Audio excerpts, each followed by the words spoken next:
আজকে কিন্তু কিছুক্ষণ আগে এক হ্যাকার আমার ফেসবুক পেজটি কিন্তু হ্যাক করতে চেষ্টা করেছিল। আমি বুঝে ফেলায় অল্পের জন্য হ্যাক করতে পারিনি। তাহলে চলুন দেখিয়ে দেই কিভাবে আমাকে হ্যাক করার চেষ্টা করেছিল এবং আমি কিভাবে এর থেকে রক্ষা পেলাম। ভিডিওটি সম্পূর্ণ দেখুন, এতে করে আপনার ফেসবুক পেজ বা প্রোফাইলটি কিন্তু হ্যাকারদের কাছ থেকে বাঁচতে পারে। তাহলে চলুন দেখি। আপনারা অনেকেই জানেন যে আমার একটি প্রফেশনাল পেজ আছে, যেটার ফলোয়ার প্রায় 55,000 এবং এটা আমি অনেক তিলে তিলে গড়ে তুলেছি পেজটি। এই পেজটি টার্গেট করে হ্যাকার আমাকে একটি পোস্ট করে, আমাকে ট্যাগ করে, আমার এই পেজটি ট্যাগ করে পোস্ট করে এবং তার পেজের নাম হচ্ছে congratulation get the blue free. দেখেন, মেটা যে ভেরিফাইড ব্যাজটি দেয়, সেই ব্যাজটিতে লোগো করে সে একটি পেজ খুলেছে এবং আমাকে মেসেজ করেছে যে, পোস্ট করেছে আমাকে ট্যাগ করে যে claim your free verified badge today, এবং সে একটি লিঙ্ক ক্লিক করেছে। আমি কিন্তু সেই লিঙ্কে ক্লিক করিনি। তারপর আমি তার পেজটিতে ঢুকলাম যে দেখি তার পেজটির কি অবস্থা। তার পেজটিতে ঢোকার পরে দেখি যে তার কিছু ছবি, ইন্ডিয়ান কিছু সালমান খানের ছবি এবং কিছু পোস্ট করেছে, এবং তার পেজটিতে শুধুমাত্র এই ধরনের পোস্টই সে করে থাকে এবং রিসেন্টলি সে পেজটি খুলেছে। তো আমি বুঝে ফেললাম যে এটা আসলে একটি ফেক পেজ। তারপর আমি এই পেজটিকে রিপোর্ট করে দিলাম।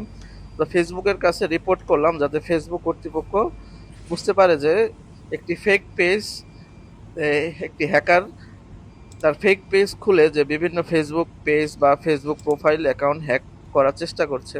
এর জন্য আমি ফেসবুকের কাছে রিপোর্ট করে দিলাম এবং ফ্রড অর স্ক্যাম সিলেক্ট করলাম।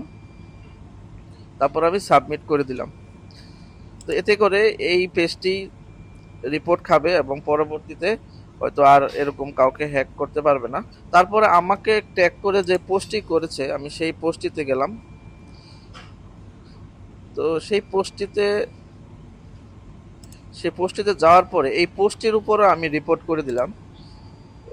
এর জন্য আমি রিপোর্ট পোস্টে গেলাম। রিপোর্ট পোস্টে গিয়ে আমি নিচের দিকে scam, fraud or false information, এখানে আমি সিলেক্ট করলাম। তারপরে যেহেতু আমি আগেই রিপোর্ট করে দিয়েছি, আমি এটা যেহেতু আপনাদের দেখানোর জন্য আবার করেছিলাম, এজন্য আর আর অপশন দেখাচ্ছে না। তো এভাবে আমি তার ফেসবুক পেজটি এবং তার যে পোস্ট দুটোই আমি রিপোর্ট করে দিয়েছি।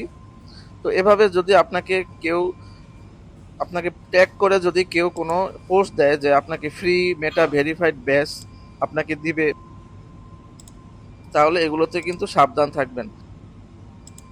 তো মেটা ভেরিফাইড পেজ কিন্তু ডলার দিয়ে কিনতে হয়, এটা কোনো সময় কিন্তু ফেসবুক ফ্রি দেয় না।